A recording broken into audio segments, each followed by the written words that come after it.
welcome to Kitchen Basics 101, where I teach you the bare bone basics as if you've never cooked a day in your life from the perspective of a mom. I've been craving egg salad like super bad, and I've been seeing all this content, like, because you know your algorithm knows what you're craving, for Japanese egg salad, and I don't have milk bread, so it's already not going to be perfect. But I want to at least try the egg salad on different bread, and if it's the most delicious thing I've ever had, then we're going to find some milk bread. Step one is we have to hard boil the eggs. So I've got my steamer pot going. I've got my steam ripping and rolling. I'm going to put, I don't know, a whole bunch of eggs in there. It doesn't matter how many. And I'm going to cook them like longer than usual. I'm going to probably, because I want them to be completely done and powdery to make egg salad. So I'm probably going to cook them like somewhere between 13 and 15 minutes. My water is boiling in my pot, and I have my steamer insert on the top. Everything's nice and hot. Be careful, the steam coming out is really hot. So if you're, you might want to use tongs to make sure you don't burn yourself. Okay? I want to have enough room that the steam can get up and around all the eggs, and you can start to see how they're getting all sweaty. That's fantastic. So we want to put our lid on, and I have a dozen in here, and we're going to steam it for, like I said, I'm going to do probably somewhere between 13 and 15 minutes. Our eggs are almost done, so I took this giant bowl and I filled it like halfway with ice, and then I put some nice ice cold water, and this is what we call an ice bath, and this is going to help rapidly cool down the eggs when I take them out.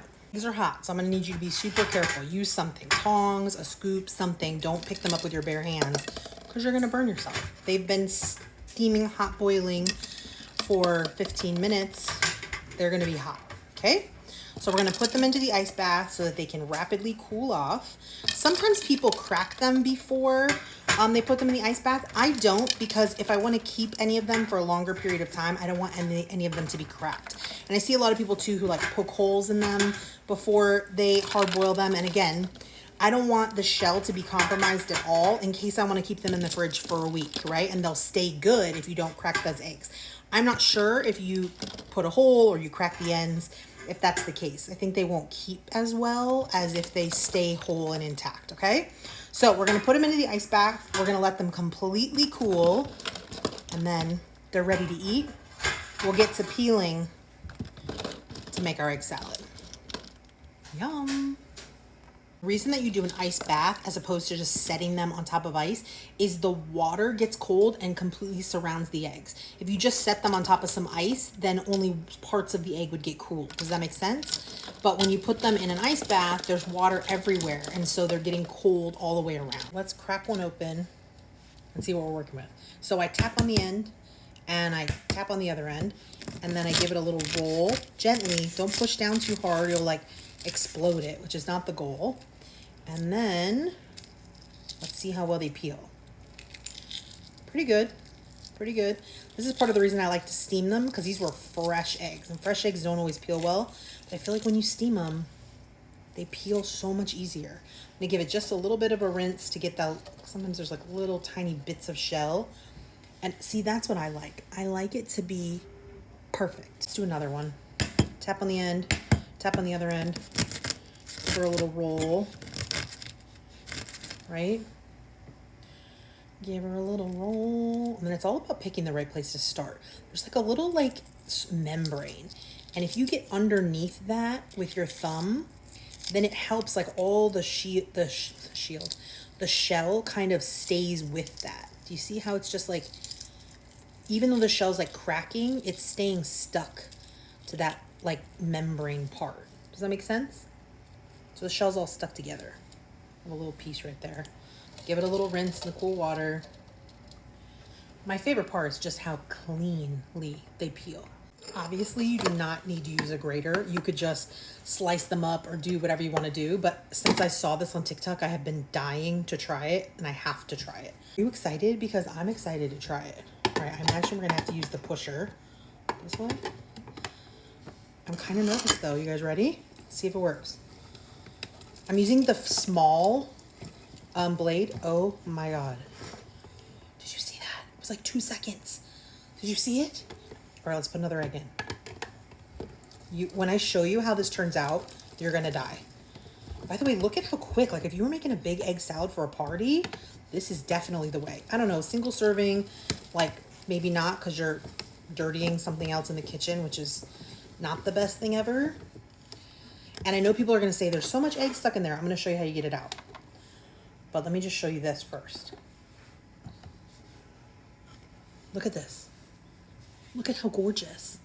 This is gonna mix up so fine. And you could use the big side if you wanted it to be less like small, but I think for Japanese style in particular, we're gonna want it to be like super ground up, right? So in order to get the rest of the egg out, I'm just gonna take it apart. I'll get to that piece next. And then that way you can just, you know, take it off the grater because they're still a little bit warm. So it's really soft and tender, which is part of the reason that I like the steam method, is because it keeps the egg really tender, which I like. I don't want my egg to be rubbery or tough in any way, right? So see, you can get it all out of there. Pretty much. Like my bowl was a little bit too small, so I put it into a bigger bowl. So we're gonna put, of course, some mayonnaise. Kewpie mayonnaise would probably be better, but here we are. I'm gonna put just a little bit of sugar, like a teaspoon of sugar. This is not how I normally make egg salad, so I'm curious as you are. Then you're supposed to put a little squeeze of lemon. So I'm not getting out my Mason jar lifestyle squeezer. I'm just doing a little squidge. And then I saw some people put a little apple cider vinegar, and some people put a little salt. I'm going to give it a little taste first and a mix before I do either. Definitely a little bit too much sugar. You're supposed to put a little ground white pepper, not too much, just a tiniest little pinch. And then it definitely does need a little salt. So I'm just gonna put a little pinch of salt.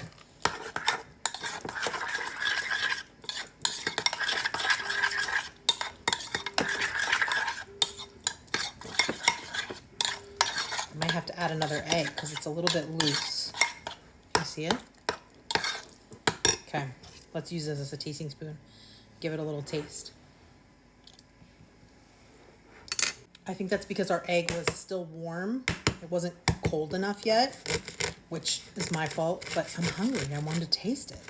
So let me peel another egg and add it and see if we can get tightened up a little bit. Adding a fourth egg.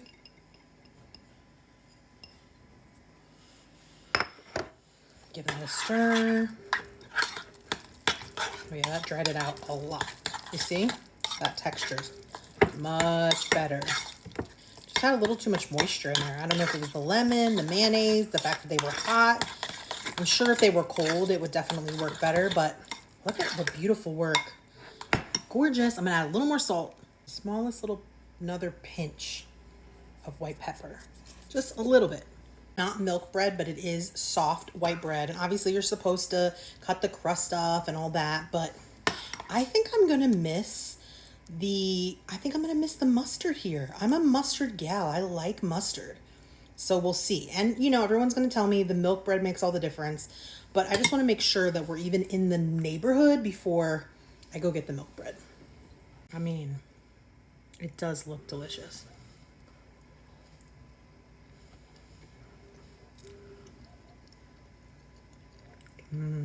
It's really delicately soft. I do love the texture with the cheese grater. It's sweet. Maybe that little whisper of apple cider vinegar would add something. It's simple, but it's really delicious. Now I feel like we have to go get the milk bread and try it on the milk bread. It's like a little bit tiny salty. Let me see if more vinegar, like more lemon, more acid. I try a bite with a little lemon juice.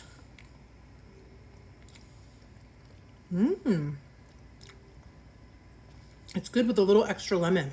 Yum.